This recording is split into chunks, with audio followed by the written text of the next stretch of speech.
এই পাগড়া এমন ভাবে ডিজাইন করা হয়েছে যে এটাকে কোনো রাডার ধরতেই পারে না। শুধু তাই নয়, রাডার সিগন্যালও বিভ্রান্ত করে ভুল জায়গা দেখায়।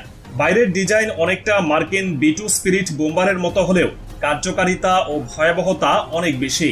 রাশিয়ার স্পেশাল মিলিটারি এভিয়েশন ডিপার্টমেন্টের একদল গোপন প্রকৌশলী এই বিমানটি তৈরি করেছে মস্কোর সীমানার বাইরের এক ক্লাসিফাইড এরিয়াতে।